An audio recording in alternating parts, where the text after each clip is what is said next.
Guys, આજે છે 20 April 2024. Please like, subscribe and share. So let's start. આજનો સૌપ્રથમ ટોપિક છે ટ્રી કવર. ભારતે 2000ના વર્ષથી 2.33 મિલિયન હેક્ટર ટ્રી કવર ગુમાવ્યું છે એવું કહેવું છે ગ્લોબલ ફોરેસ્ટ વોચનું. ઓકે, ટ્રી કવરની વ્યાખ્યા જોઈએ તો 1 હેક્ટર કરતાં ઓછા વૃક્ષો હોય અને પેચ ધરાવતા હોય, એટલે કે છૂટા છૂટા પેચો ધરાવતા હોય, છૂટા છૂટા એરિયામાં મતલબ વૃક્ષો ધરાવતા હોય, મતલબ નાના નાના ગ્રુપ્સ હોય તેને પેચ કહેવાશે. ઓકે, તો એવા અંદાજિત વિસ્તારમાં જે રેકોર્ડ કરેલા જે જંગલોની બહારના જે વૃક્ષ છે, આ જંગલોની બહાર ગણવામાં આવે છે. ઓકે, તેને ટ્રી કવર કહેવાશે. અને ફોરેસ્ટ કવર એટલે કે જંગલમાં જે છે 1 હેક્ટરથી વધુ વિસ્તારનો જે વિસ્તાર હોય છે તો એની અંદર વ્યાખ્યાયિત કરવામાં આવે છે, જેમાં 10%થી અને તેથી વધુ વૃક્ષોની ઘનતા જોવા મળે છે. ડેન્સિટી જે છે એમાં 10%થી વધારે જોવા મળે છે. ઓકે, હવે જેમાં મુખ્ય તારણો જોઈએ તો 2001થી 2023 સુધીમાં વૃક્ષોના આવરણમાં જે 6%નો ઘટાડો જોવા મળે છે અને સૌથી વધારે જે નુકસાન છે એ આસામ, મિઝોરમ, અરુણાચલ પ્રદેશ, નાગાલેન્ડ, મણિપુર જેવા રાજ્યોમાં જે સેવન સિસ્ટર્સ છે તેની અંદર 60%થી વધુ વૃક્ષોનું નુકસાન જોવા મળ્યું છે. ઓકે, હવે જે નેટ કાર્બન સિંક છે એ પણ 89.9 મિલિયન ટનનો વધારો જોવા મળે છે, એટલે કે કાર્બન જે છે એમાં વધારો જોવા મળે છે. ઓકે,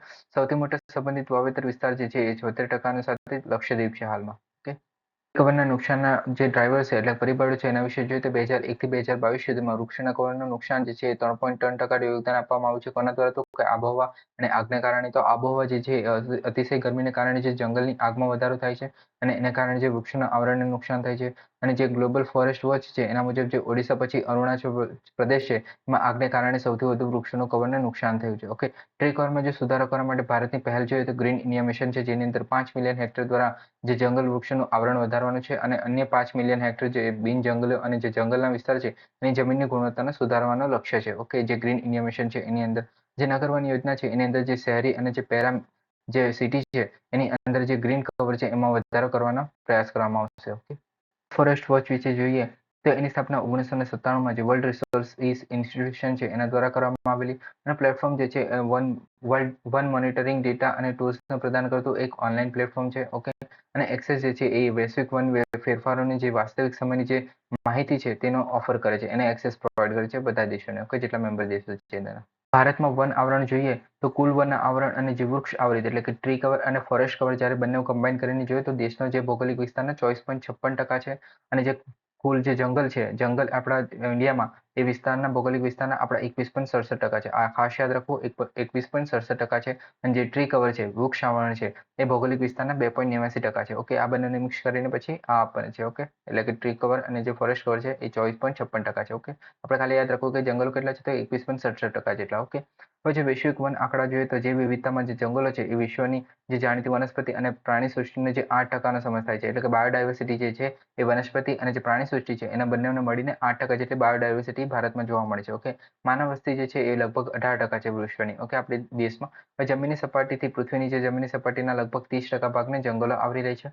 ઓકે, આપણા મતલબ પૃથ્વીની જે જમીનની વાત કરવામાં આવી છે. ઓકે, આખા પૃથ્વીની. ઓકે, હવે જે ઇકોસિસ્ટમ સેવામાં જે આપણને ખબર છે કે વિવિધ સેવાઓ પ્રદાન કરે છે, જેમ કે વિવિધ પ્રજાતિઓને સમર્થન આપે છે, આબોહવા સ્થિર કરે છે, કાર્બનને અલગ મતલબ કાર્બન સિંક પ્રોવાઈડ કરે છે, પાણીનું નિયમન કરે છે, તો આવું બધું કામ કરે છે જે આપણું ઇકોસિસ્ટમ છે. ઓકે, વન નાબૂદીના ડેટા જોઈએ તો વૈશ્વિક નુકસાન જે છે 1990થી 2020 સુધીમાં 420 મિલિયન હેક્ટર વન નાબૂદી થઈ છે. અને ભારતમાં જે 1951થી 1995 સુધીમાં લગભગ 4.69 મિલિયન હેક્ટર જે જંગલો છે એ ગુમાવ્યા છે. ઓકે, હવે ભારતમાં વન શ્રેણીઓ જોઈએ તો ખૂબ ગાઢ જંગલો 3 પ્રકારના જંગલો હોય, જેમાં ખૂબ ગાઢ જંગલો છે જેમાં 70%થી વધુ જે વૃક્ષો હોય તેની કેનોપી ધરાવતા, એટલે કે જે આપણે વૃક્ષોની ઘનતા હોય એ 70%થી વધારે હોય. બરાબર છે. અને ત્યાર પછી આવે છે સાધારણ ગીચ જંગલો, જેમાં 40થી 70%ની જે ટ્રી કેનોપી હોય, એટલે કે ડેન્સિટી જે છે, એટલે કે આપણને જે ઝાડવા છે એ 40થી 70% દેખાતા હોય. ઓકે, અને જે ઓપન ફોરેસ્ટ છે એમાં જે ઘનતા છે આપણે વૃક્ષોની તો 10થી 40% જેટલી હોય. તો અને આપણે 3 શ્રેણીમાં જોવા મળે છે વનની જે આપણે વર્ગીકરણ થાય છે તેમાં. ઓકે, વન વ્યવસ્થાપન શ્રેણીઓ જોઈએ તો આરક્ષિત જંગલો છે. આરક્ષિત જંગલો જે છે એ સરકાર દ્વારા દેખરેખ રાખવામાં આવે છે. એની અંદર વ્યાપારી હેતુ અથવા તો જે ઢોર ચરવા માટે કોઈ પણ પ્રકારનો જાહેર પ્રવેશ માટે પરવાનગી નથી આપવામાં આવતી. ઓકે, આ જે વિસ્તાર છે 4,34,853 ચોરસ કિલોમીટર છે. આખા વિશે યાદ રાખો કે કઈ પ્રવૃત્તિ અલાવ કરવામાં છે અને નથી આવતી. ઓકે, તો વ્યાપારી હેતુ અને ઢોર ચરાવવા પણ અલાવ નથી હોતા આરક્ષિત જંગલો છે એની અંદર. પછી આવે છે રક્ષિત જંગલો, એ પણ સરકાર દ્વારા સંચાલિત હોય છે. તેમાં જે છે સ્થાનિક લોકો જે વન પેદાશો છે એને એકત્રિત કરી શકે છે અને ઢોર ચરાવી શકે છે. ઓકે, આ બંને પ્રવૃત્તિઓ અલાવ કરવામાં આવે છે, જ્યારે વ્યાપારી હેતુ માટે હજુ પણ અલાવ નથી કરવામાં આવતા જે રક્ષિત જંગલ છે તેની અંદર. ઓકે, હવે નેક્સ્ટ જોઈએ તો જે અસુરક્ષિત જંગલો છે તેની અંદર વર્ગીકૃત જંગલો છે તેની અંદર વૃક્ષો કાપવા અથવા તો ઢોર ચરાવવા પર કોઈ પણ પ્રકારનો પ્રતિબંધ નથી હોતો. ઓકે, પછી જૈવ વિવિધતા અને મૂલ્યાંકન જોઈએ તો સમૃદ્ધ જે પશ્ચિમ ઘાટ છે જેમાં તમિલનાડુ, કેરળ અને કર્ણાટક છે અને ત્યાર પછી જે ઉત્તર પૂર્વનો જે ભારત આવે છે તો એની અંદર આપણને સમૃદ્ધ જે વિવિધતા જોવા મળે છે, જે બાયોડાયવર્સિટી વધારે જોવા મળે છે કે જે પશ્ચિમ ઘાટ છે એની અંદર. ઓકે, પછી વૃક્ષોની પ્રજાતિઓની સમૃદ્ધિ જોઈએ તો કર્ણાટક, ત્યારબાદ તમિલનાડુ છે અને ત્યારબાદ આંધ્રપ્રદેશ છે. ઓકે, અને જે ઈસરો છે એનો જે રિસોર્સ સેટ 2 છે એ ઉપગ્રહ છે તો એના દ્વારા આ મતલબ મૂલ્યાંકન કરવામાં આવે છે આ બધું ઝાડવાનું અને જંગલોનું. ઓકે, વન કવર વિસ્તાર દ્વારા ટોચના 5 કેન્દ્રશાસિત પ્રદેશો જોઈએ તો સૌથી વધારે જંગલો જે છે એ મધ્યપ્રદેશ અને પછી અરુણાચલ પ્રદેશ, છત્તીસગઢ, ઓડિશા અને મહારાષ્ટ્ર છે.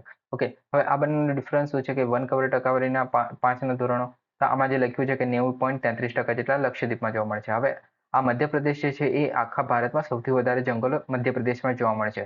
પણ આ જે લક્ષદ્વીપ છે એ આપણું જે મતલબ લક્ષદ્વીપ હશે એનો જેટલો પણ પોતાનો એરિયા હશે, લક્ષદ્વીપનો જેટલો એરિયા હશે તેની અંદર જે 90% જે છે એ ફક્ત જંગલો જ જોવા મળે છે. ઓકે, તો આ રીતે આ બંને ડેટા જે છે અલગ પડે છે. ઓકે, આની અંદર આ સૌથી વધારે મધ્યપ્રદેશમાં જોવા મળે છે એના પછી અરુણાચલ પ્રદેશમાં જંગલો જોવા મળે છે.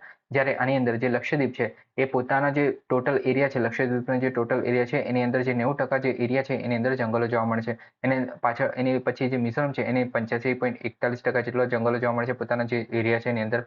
આ જે છે આખા ભારતની વાત કરવામાં આવે છે જ્યારે આ પોતાના જે રાજ્ય છે એના જે પોતાના ફોરેસ્ટ કવરની વાત કરવામાં આવી છે. ઓકે, એના પછી જે અંદમાન નિકોબાર છે, અરુણાચલ પ્રદેશ છે અને મેઘાલય છે. ઓકે, 10% કરતાં ઓછા વન કવર ધરાવતા રાજ્યો વિશે જોઈએ તો લદ્દાખમાં 1.47%, હરિયાણામાં 3.62%, પંજાબમાં 3.67% અને પછી રાજસ્થાન, ઉત્તર પ્રદેશ અને ગુજરાત પણ 7.57% જંગલો ધરાવે છે. ઓકે, અને ત્યાર પછી છે બિહાર.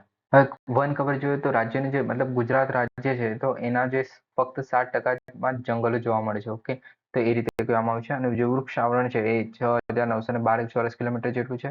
અગાઉના મૂલ્યાંકનની સરખામણીમાં કરીએ તો જે ચોરસ કિલોમીટર જેટલો ઘટાડો થયો છે જંગલોમાં. ઓકે, આપણે ગુજરાતમાં ફોરેસ્ટ કવરની સ્થિતિ જોઈએ તો જે ખૂબ ગાર્ડન જંગલો છે એટલે કે વેરી ડેન્સ ફોરેસ્ટ છે જે આપણને ખબર છે કે 70%થી વધુ જે વૃક્ષ આવરણ જે ઘનતા ધરાવતા હોય તે 0.19% છે ગુજરાતમાં. ઓકે, જે સાધારણ ગાઢ જંગલ છે જે 40થી 70%ની વચ્ચે હોય છે જે 2.56% છે.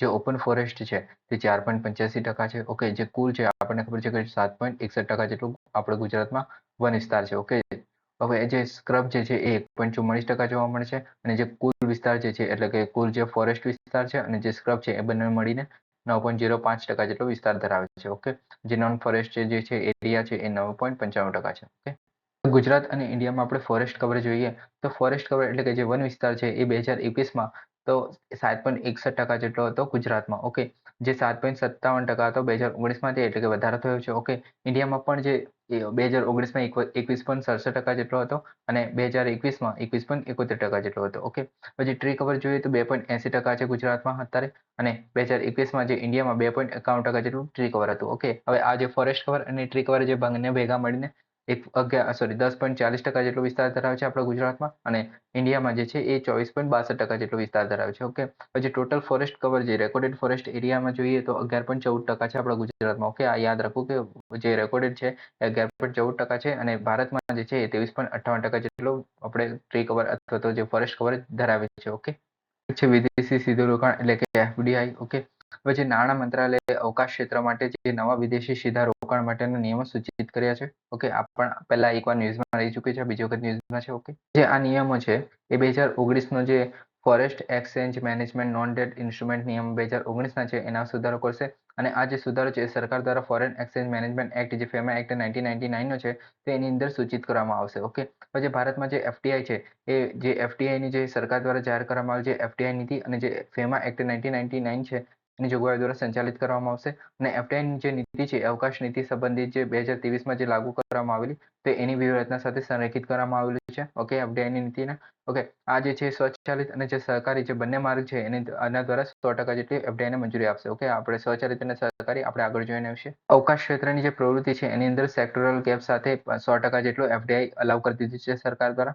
ઓકે, હવે જે 100% જે છે એની અંદર પહેલા જોઈએ તો ઉપગ્રહોનું ઉત્પાદન અને સંચાલન, સેટેલાઇટના ડેટા પ્રોડક્ટ્સ, ગ્રાઉન્ડ સેગમેન્ટ્સ અને જે યુઝર સેગમેન્ટ છે તો આ બધા માટે 100% જેટલું આપણે એફડીઆઈ અલાઉ કરવામાં આવેલું છે. પણ આ જે છે એની અંદર જે 74% હશે એ સ્વચાલિત એટલે કે ઓટોમેટિક રૂટથી કોઈ પણ રેગ્યુલેશન વગર 74% જેટલું એફડીઆઈ એ ભારતના દેશોમાંથી ઇન્ડિયામાં આવી શકે છે અવકાશ માટે, અવકાશ ક્ષેત્ર જે છે એની માટે. ઓકે, અને 74%થી જો વધારે ઇન્વેસ્ટમેન્ટ કરવું એટલે કે જો ફોરેન ડાયરેક્ટ ઇન્વેસ્ટમેન્ટ જો લાવવું હોય તો સરકારી માર્ગથી એટલે કે સરકારની મંજૂરી જોઈએ છે 74%થી વધારે ઇન્વેસ્ટ કરવા માંગતા હોય તો. ઓકે, આ જે 3 સેગમેન્ટ છે એની અંદર. ઓકે, હવે જે વાહનો અને જે સંકળાયેલા સિસ્ટમો છે અથવા તો સબ સિસ્ટમ લોન્ચ કરવાના છે તે, પછી અવકાશયાનને જે લોન્ચ કરવા માટે અને જે પ્રાપ્ત કરવા માટેની જે સ્પેસ પોર્ટની રચના કરવા માટે, તો આની માટે પણ 100% એફડીઆઈ છે એના પણ મંજૂરી આપી છે. પણ 49 સુધી જે સ્વચાલિત છે. ઓકે, આની અંદર 49 સુધી જ 49% સુધી જ એફડીઆઈ સ્વચાલિત રીતે આવી શકે, અને જો 49 થી વધારે જો લાવવું હોય એફડીઆઈ તો સરકારી માર્ગ એટલે કે સરકારની મંજૂરી જોઈએ. ઓકે,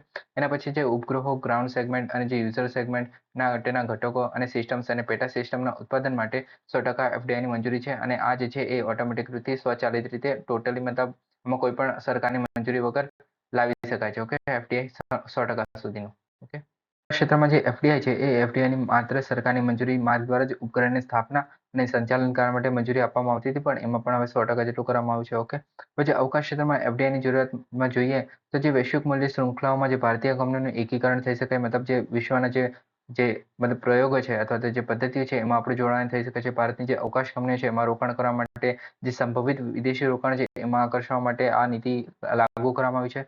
પછી વ્યવસાય કરવાની એક સરળતા બનાવશે, કેમ કે એમની પાસે મૂડી આવશે તો એ મતલબ ઇઝીલી કામ કરી શકશે. ઓકે, એનાથી રોજગારીનું સર્જન પણ થશે અને જે વૈશ્વિક અવકાશ અર્થતંત્ર છે એમાં પણ યોગદાન અપાશે ભારત દ્વારા. Okay, insolvency and bankruptcy board of India વિશે જોઈએ તો જે આઈબીબીઆઈ એ ઇન્સોલ્વન્સી પ્રોફેશનલ્સ છે એના પર શિસ્તબદ્ધ પગલાં લીધા છે. ઓકે, તો ઇન્સોલ્વન્સી પ્રોફેશનલ્સ શું છે તો કે જો કોઈ બિલ્ડર છે અને એને કોઈ મતલબ બેંક પાસેથી લોન લીધી છે કોઈ ઘર બનાવવા માટે. ઓકે, અને એ સમય મર્યાદા મતલબ અથવા તો કોઈ પ્રોબ્લેમને લીધે એ સમય મર્યાદા વગર એ મતલબ કોઈ ઘર બનાવીને જે કસ્ટમર છે એમને આપી નથી શક્યો, તો હવે એ બંનેનું વચ્ચેનું સોલ્યુશન લાવવા માટે જે આપણે જે મતલબ આઈબીબીઆઈ મતલબ જે ઇન્સોલ્વન્સી એન્ડ બેંક કરપ્સી જે કોડ છે એના આધારે જે આઈબીબીઆઈ કામ કરે છે, અને એની અંદર જે ઇન્સોલ્વન્સી જે પ્રોફેશનલ છે એ લોકો કામ કરે છે, અને આ જે પાર્ટી છે જે કસ્ટમર્સ છે અને જે બિલ્ડર છે તો એ બંને વચ્ચેનો જે એક ઇન્સોલ્વન્સી પ્રોફેશનલ આવશે વચ્ચે, અને આ બંનેનું મતલબ એક મતલબ મધ્યસ્થી જેવું કામ કરશે. ઓકે, કે એક મતલબ સોલ્યુશન આપવાનું કામ કરશે અથવા તો મતલબ રોકાણ મતલબ પ્રોવાઈડ કરશે અથવા તો બીજા બધા ચેન્જીસ કરશે, તો એને આપણે ઇન્સોલ્વન્સી પ્રોફેશનલનું એ કામ હોય છે. બરોબર છે, જે ઇન્સોલ્વન્સી બેંક કરપ્સી જે કોડ છે 2016 તો એ લાગુ કરવાનું પણ કામ કરે છે અને એના આધારે સોલ્યુશન આપે છે. ઓકે, આઈબીબીઆઈની આપણે સ્થાપના અને હેતુ જોઈએ તો તેની સ્થાપના 2016માં જે ઇન્સોલ્વન્સી બેંક કરપ્સી કોડ 2016 છે એની હેઠળ કરવામાં આવી હતી. તેની પ્રાથમિક જવાબદારી છે એ કોડની અમલીકરણ. કયા કોડની? તો કે આ જે ઇન્સોલ્વન્સી એન્ડ બેંક કરપ્સી કોડ છે એની જવાબદારી મતલબ એનું અમલીકરણ કરવાનું છે.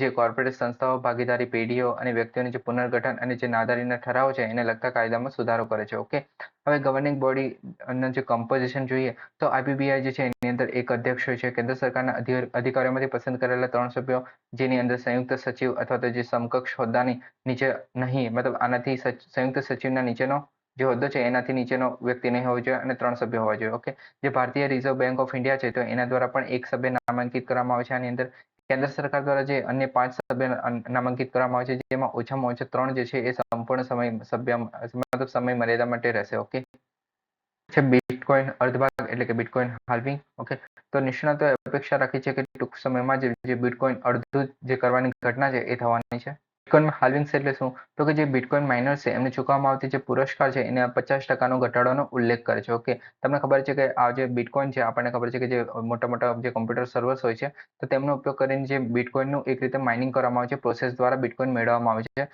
તો એ જે મેળવવામાં આવતી જે ઘટના છે તો એના જે પુરસ્કાર મળે છે મતલબ જે બિટકોઇન મળે છે એને જે મળવાના ચાન્સીસ એ 50% જેટલો ઘટાડવાનો ઉલ્લેખ દર્શાવે છે. ઓકે, જે બિટકોઇન માઇનર્સ અથવા તો અન્ય લોકો જે છે એ ક્રિપ્ટોકરન્સીના વ્યવહારની પ્રક્રિયાની નિર્ણાયક ભૂમિકા ભજવે છે, જે પછી બ્લોકચેન તરીકે જે ઓળખાતી જે જાહેર ડિજિટલ ખાતાવહી છે એની અંદર ઉમેરવામાં આવે છે. આપણને ખબર છે જે બિટકોઇન છે એ આપણું જે આપણે બ્લોકચેન ટેકનોલોજી છે એની અંદર ઉમેરવામાં આવે છે. ઓકે, તો એના આધારે જ મતલબ જે વહીવટ થાય છે આપણે જે બિટકોઇન છે એનું. ઓકે, હવે જે બિટકોઇન છે એ અડધું લગભગ દર 4 વર્ષે થઈ જાય છે. ઓકે, પછી એનું હેતુ અને અછત જોઈએ તો જે મોંઘવારીનો સામનો કરવા માટે જે બિટકોઇનના માઇનર્સ છે એ અલ્ગોરિધમમાં અડધી કરવાની નીતિ અમેન્ડ કરવામાં આવે છે. ઓકે, મતલબ જે દર 4 વર્ષે જે બિટકોઈન છે એના મતલબ બિટકોઈનની જે મતલબ જનરેટ કરવાની જે ક્ષમતા છે એને હાફ જેટલી થઈ જાય છે. મતલબ 50% જેટલો ઘટાડો થઈ જાય છે. ઓકે.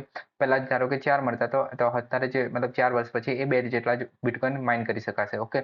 તો એની જે અલ્ગોરિધમમાં અડધી કરવાની જે નીતિ અમેન્ડ કરવામાં આવે છે. ઓકે. હવે જે બિટકોઈન જારી કરવાની જે ગતિ છે એમાં ઘટાડો થઈ જાય છે અને અછત જાળવવામાં મદદ કરે છે. ઓકે. તો એને કારણે શું થશે કે જો બિટકોઈનની જો માંગ સ્થિર ને સ્થિર રહે તો એનો જો મતલબ ઇશ્યુમાં ઘટાડો થશે. તો એને કારણે જે બિટકોઈનની જે કિંમત છે એ વધી શકે. આપણને ખબર છે કે ડિમાન્ડ એન્ડ સપ્લાય પર કામ કરે છે. એટલે કે જો બિટકોઈનની સંખ્યામાં જો ઘટાડો થશે તો એની સંખ્યા મતલબ એની જે પ્રાઇસ છે બિટકોઈનની પ્રાઇસ છે એમાં વધારો થશે. ઓકે. એને કારણે અત્યારે જે બિટકોઈન છે ઘણું મોંઘું જોવા મળે છે. ઓકે. ટોપિક છે કમ્બાઇન્ડ મેરીટાઈમ ફોર્સિસ. તો ભારતીય નૌકાદળે જે સીએમએફ હેઠળ જે બહુરાષ્ટ્રીય સંયુક્ત ટાસ્ક ફોર્સ 150ના જે ભાગરૂપે અરબી સમુદ્રમાં ડ્રગ્સ જપ્ત કર્યા છે. તો ઓપરેશન જે ક્રિસમસ બેરાકુડ હતું તેની હેઠળ જે ડ્રગ્સ જપ્ત કરવામાં આવે છે. જે ભારત જે છે ભારત સીએમએફમાં 2022માં જોડાયેલું અને ત્યારબાદ ભારતીય નૌકાદળ દ્વારા આ પ્રકારનું આ પ્રથમ ઓપરેશન હતું. ઓકે. જે ડ્રગ્સ જે જપ્ત કરવાનું પ્રથમ ઓપરેશન હતું આ પ્રકારનું અને ઓપરેશનનું નામ ખાસ યાદ રાખવું Christmas barracuda. Okay. Combined maritime forces વિશે જોઈએ તો તે બહુરાષ્ટ્રીય દરિયાઈ ભાગીદારી છે એટલે કે એક કરતાં વધારે રાષ્ટ્ર જોવા મળશે. આની અંદર તેનો પ્રાથમિક ધ્યેય જે છે એના નિયમોનો આધારિત આંતરરાષ્ટ્રીય ઓર્ડરને જાળવી રાખવાનું કામ કરે છે. જે ઉચ્ચ સમુદ્ર એટલે કે જે હાઈ સીઝ છે તો એની અંદર જે ગેરકાયદેસર જે રાજ્ય કલાકારો છે એમનો સામનો કરવાનો છે. પાણીમાં આંતરરાષ્ટ્રીય પાણી જે છે એમાં સુરક્ષા અને સ્થિરતા અને સમૃદ્ધિને પ્રોત્સાહન આપવાનું છે. કે ફોકસ વિસ્તારોમાં જોઈએ તો આતંકવાદને હરાવવું, ચાંચેગીરીને અટકાવવી, પ્રાદેશિક સહકારને પ્રોત્સાહન આપવું અને સલામત દરિયાઈ વાતાવરણને પ્રોત્સાહન આપવું. તો આ જે કામ કરે છે. ઓકે. જે કમ્બાઇન્ડ મેરીટાઈમ ફોર્સિસ છે તે સીએમએફમાં ટોટલ 42 જેટલા દેશો જોવા મળે છે. સીએમએફમાં 5 સંયુક્ત કાર્ય દળોનો સમાવેશ થાય છે. ઓકે. સ્વૈચ્છિક ભાગીદારીમાં જોઈએ તો સહભાગિતા સંપૂર્ણપણે સ્વૈચ્છિક છે. ઓકે. મતલબ કોઈ પણ પ્રકારનું મતલબ કોઈ પણ આમાં જોડાઈ શકે છે. બરોબર છે સ્વૈચ્છિક રીતે. પછી સીએમએફ જે છે એ યુએસના નેવીના જે વાઇસ એડમિરલ દ્વારા કમાન્ડ કરવામાં આવે છે. નેક્સ્ટ ટોપિક છે ગ્લોબલ પોઝિશનિંગ સિસ્ટમ સ્પૂફિંગ. તો અહેવાલો અનુસાર જે ઇઝરાયેલે ઈરાન વિરુદ્ધ જીપીએસ સ્પૂફિંગનો ઉપયોગ કરેલો. ઓકે. જીપીએસ આપણને ખબર છે કે અત્યંત સચોટ સ્થિતિ નેવિગેશન અને ટાઈમિંગ માટેનો માપનનું સમર્થન આપતો એક ઉપગ્રહ છે. ઓકે. જે યુનાઇટેડ સ્ટેટ્સની માલિકીનો છે. ઓકે. સ્પૂફિંગ વિશે જોઈએ તો જીપીએસ સિમ્યુલેશન તરીકે પણ ઓળખવામાં આવે છે. તેની અંદર જે જીપીએસ ખોટા જીપીએસ સિગ્નલોનું પ્રસારણ કરીને જે જીપીએસ રિસીવર હોય છે તેની સાથે છેતરપિંડી કરવામાં આવે છે. ઓકે. આ જે એક સાયબર અટેક છે જે જીપીએસના ડેટાની વિશ્વસનીયતાને નબળી પાડે છે જે વિવિધ એપ્લિકેશન માટે નિર્ણાયક હોય છે. બરાબર છે. જે ઇમ્પોર્ટન્ટ ડેટા છે તેની સાથે છેતરપિંડી કરવામાં આવે છે. ઓકે. હવે જીપીએસ જામિંગ અને જે જીપીએસ છે સ્પૂફિંગ છે એની વચ્ચે ડિફરન્સ જોવા મળે છે. હવે સ્પૂફિંગમાં શું છે તો કે જે જીપીએસ રિસીવર છે એની સાથે છેતરપિંડી કરવામાં આવે છે અને ખોટા જે સિગ્નલ છે એનું પ્રસારણ કરવામાં આવે છે. ઓકે. અને જામિંગની અંદર જે જીપીએસ છે એના સિગ્નલોને ઇરાદાપૂર્વક અવરોધિત અથવા તો જામ કરવામાં આવે છે. ઓકે. હવે આના રિલેટેડ નેક્સ્ટ ટોપિક છે જીપીએસ જામિંગ. તો જે આપણો ભૂમધ્ય સમુદ્રવાળો વિસ્તાર છે ત્યાં આગળ જે શિપ છે જે વ્યાપારિક શિપો છે તેની અંદર જીપીએસનું જામિંગ જોવા મળેલું. જીપીએસ જામિંગની અંદર ઇરાદાપૂર્વક થતો અવરોધ અથવા તો દખલ કરવા માટે જે ફ્રીક્વન્સી ટ્રાન્સમિશન ડિવાઇસનો ઉપયોગ કરવામાં આવે છે. એની અંદર આ જે ફ્રીક્વન્સી ટ્રાન્સમિટિંગ ડિવાઇસ છે એ જે રેડિયો ફ્રીક્વન્સી સિગ્નલ ઉત્સર્જિત કરે છે. જેનું મતલબ સિગ્નલ જે છે એ જીપીએસના સિગ્નલો જેવો સેમ જ હોય છે. એટલે કે જે ફ્રીક્વન્સી છે એ જીપીએસના સિગ્નલો જેવી જ હોય છે. એને કારણે જે જીપીએસનું જે સિગ્નલ જે રિસીવર એટલે કે જે ડિવાઇસ જે જીપીએસ પર કામ કરતા હોય તેવા જે સિગ્નલો રિસીવ કરશે તો એ બંને સેમ જ પ્રકારના હશે. તો એને લીધે કન્ફ્યુઝ થઈ જાય છે અને એને કારણે જે સ્થિતિ નેવિગેશન અને ટાઈમિંગમાં વિક્ષેપ જોવા મળે છે જીપીએસના. ઓકે. હવે આ જે ભૂમધ્ય અને કાળો સમુદ્ર હતો તેના પરિવહન કરતા જે માલવાહક જહાજો છે એની અંદર જીપીએસ જામિંગ જોવા મળેલું. ઓકે. ને આ જે છે આ સંઘર્ષ ઝોનની નજીક જોવા મળેલું છે કેમ કે જે ભૂમધ્ય અને કાળો સમુદ્ર છે. ઓકે. નેક્સ્ટ ટોપિક છે કેસરિયા સ્તૂપ. તો કેસરિયા સ્તૂપ એ વિશ્વનો સૌથી ઊંચો અને સૌથી મોટો બૌદ્ધ સ્તૂપ છે. કેસરિયા સ્તૂપ જે છે એ બિહારમાં આવેલું છે. ઓકે. તે ગોળાકાર છે. એ જે છે ઈંટો, માટી અને ચૂનાના મોર્ટારથી બનેલો છે. 104 ફીટ ઊંચો છે અને તે જાવાના બોરોબુદાર જે સ્તૂપ છે એના કરતાં ઊંચી બનાવે છે. ઓકે. જે વિશ્વની ધરોહરનું સ્મારક છે. ઓકે. આ જે છે એ 3જી સદીની બીસીમાં બનાવવામાં આવેલું. ઓકે. આ જે બિલ્ડર છે એ મૌર્ય સમ્રાટ અશોક દ્વારા બનાવવામાં આવેલું જે ભારતીય ઉપખંડમાં જે બૌદ્ધ ધર્મનો ફેલાવો કરવા માટે જે ભૂમિકા માટે જાણીતા છે. ઓકે. ઐતિહાસિક મહત્વ જોઈએ તો ભગવાન બુદ્ધે તેમને જે 22મો ઉપદેશ આપેલો તેમના અને નિકટવર્તી જે મૃત્યુની જાહેરાત કરી હતી તો તેના સ્થાનની યાદીમાં ગણવામાં આવે છે આને. ઓકે. નેક્સ્ટ ટોપિક છે લશ્કરી જાસૂસી ઉપગ્રહ. તો દક્ષિણ કોરિયાએ બીજા લશ્કરી જાસૂસી ઉપગ્રહને સફળતાપૂર્વક ભ્રમણ કક્ષામાં મૂક્યો છે. ઓકે. આ જે ઉપગ્રહ છે એ સ્પેસએક્સના ફાલ્કન 9 રોકેટ દ્વારા લોન્ચ કરવામાં આવેલું. ઓકે. જે સ્પેસએક્સ આપણો અમેરિકન જે પ્રાઇવેટ કંપની છે. ઓકે. કૃત્રિમ છિદ્ર રડાર એટલે કે જે સિન્થેટિક એપર્ચર રડાર છે આની અંદર એ નથી સજ્જ છે. તો એને કારણે જે હવામાનની પરિસ્થિતિઓને ધ્યાનમાં લીધા જ એ વિના મતલબ એ છબીઓ બનાવવા માટે સક્ષમ બનાવે છે. એટલે કે કોઈ પણ પ્રકારનું હવામાન હોય તે ઇઝીલી ઇમેજ બનાવી શકે છે. ઓકે, હવે આ જે રિકોન્સન્સ ઉપગ્રહ તરીકે ઓળખવામાં છે, જે વિદેશી દેશોની જે સૈન્ય ગતિવિધિઓ પર ગુપ્ત માહિતી પ્રદાન કરે છે અને સંચાર ઉપગ્રહ અથવા તો પૃથ્વીના અવલોકન ઉપગ્રહ તરીકે પણ દર્શાવી શકે છે. મતલબ આ જે છે મતલબ સંચાર ઉપગ્રહ છે અથવા તો કમ્યુનિકેશન માટેનો ઉપગ્રહ છે અથવા તો પૃથ્વી અવલોકન માટેનો ઉપગ્રહ છે એમ કરીને છોડવામાં આવે છે મોસ્ટલી. ઓકે, અને જે ક્ષમતાઓ છે એ દેશમાંથી પસાર થતી વખતે એ રેડિયો ફ્રીક્વન્સી અને જે રડાર ટ્રાન્સમિશન છે એને પિકઅપ કરે છે અને રેકોર્ડિંગ કરવાનું કામ કરે છે. એટલે કે રેડિયો ફ્રીક્વન્સી મતલબ રેકોર્ડ કરશે તો મતલબ એક રીતે જે વોઇસીસ છે એને પણ રેકોર્ડ કરીએ છીએ એવું કહી શકાય. કોન્સિસ ઉપગ્રહના મુખ્ય પ્રકાર જોઈએ તો ઓપ્ટિકલ ઇમેજિંગ ઉપગ્રહ છે, જેની અંદર પ્રકાશ સેન્સર્સથી સજ્જ હોય છે. તો એ જે છે એ મિસાઇલ પ્રક્ષેપણને શોધી કાઢે છે અને જમીન પર જે દુશ્મનો જે શસ્ત્રો છે એનું અવલોકન કરવા માટે કામ લાગે છે.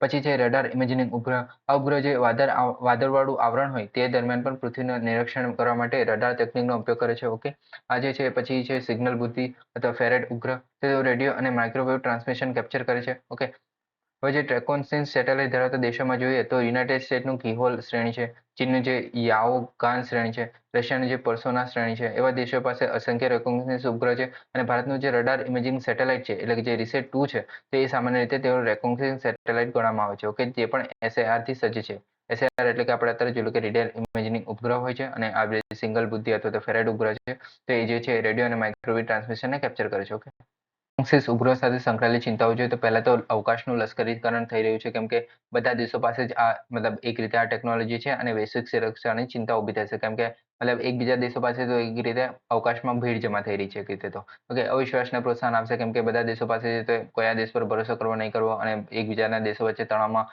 મતલબ જે આપણે ઇન્ડિયા અને ભારત અને જે ચાઇના છે એની વચ્ચે તણાવ ઊભો થઈ શકે છે. ઓકે, આ ટેકનોલોજીના ઉપયોગથી. પછી આ ઉપયોગની ટેકનોલોજી જેમ કે રેકોગ્નિઝન્સ સેટેલાઇટ છે ભ્રમણ કક્ષાના શસ્ત્રો તરીકે ઉપયોગ કરવાનું જોખમ રહ્યું છે અને ઉપરથી જે જમીનના જે લક્ષ્ય છે એના પર શસ્ત્રો લોન્ચ કરવાની ક્ષમતા પણ ધરાવે છે. ઓકે, હવે ચીનનો જે જાસૂસી ઉપગ્રહ છે તે ભારત સહિત અન્ય જે રાષ્ટ્ર છે એના વિશે જે મહત્વપૂર્ણ લશ્કરી માહિતી છે એને એકત્ર કરવા ક્ષમતા ધરાવે છે. ઓકે, હવે નેક્સ્ટ ટોપિક છે હબલ ટેન્શન.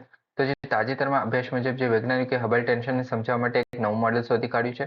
હવે આ મોડેલ જે છે એ કોલ્ડ ડાર્ક મેટર અથવા તો જે લેમ્બડા CDM મોડેલ છે એના દ્વારા સમજાવી શકાતું નથી. હવે જે લેમ્બડા CDM જે બ્રહ્માંડની વિવિધ વિશેષતાઓને સમજાવે છે અને જેમાં બિગ બેંગ થી જે મતલબ બચેલા રેડિયેશન છે એ વગેરેનો પણ સમાવેશ કરવામાં આવે છે. ઓકે, હબલ ટેન્શન એટલે શું આજ તમારે મેઇનલી યાદ રાખવાનું છે કે એનો અર્થ શું છે. ઓકે, તો જે બ્રહ્માંડ કેટલી ઝડપથી વિસ્તરી રહ્યું છે તો તે માપવા માટેની જે બે સમાન માન્ય પદ્ધતિઓ છે, જેમાં આ જે કોસ્મિક માઇક્રોવેવ બેકગ્રાઉન્ડ છે અને જે કોસ્મિક ડિસ્ટન્સ લેડર છે, તો આ બંને પદ્ધતિઓ છે એમની વચ્ચેની જે મતલબ પદ્ધતિ વચ્ચેની જે વિસંગતતા છે એ દર્શાવવા માટેનો જે શબ્દ છે એને કહેવાય છે હબલ ટેન્શન. ઓકે, અને આ પદ્ધતિઓ જુદા જુદા અંદાજો આપે છે તો એની કારણે જે વિસંગતતા છે એ બંને વચ્ચે મતલબ દૂરી કેટલી છે તો એ દર્શાવવા માટે જે હબલ ટેન્શન મતલબ આ શબ્દ યુઝ થાય છે. ઓકે, પછી વિસ્તરણ માપવા માટે પદ્ધતિઓ જોઈએ તો કોસ્મિક માઇક્રોવેવ બેકગ્રાઉન્ડ છે CMB, તે એ જે છે બિગ બેંગ થિયરી પછી જે બાકી રહેલા ફોટોનના જે સમુદ્ર છે એટલે કે મતલબ ફોટોન જે બચી ગયા છે તો એના આધારે પર આ ટેકનોલોજી કામ કરે છે. ઓકે, આ થિયરી છે. ઓકે, આના પર બેઝ પર જે બિગ બેંગ થિયરી પછી રહી ગયેલા જે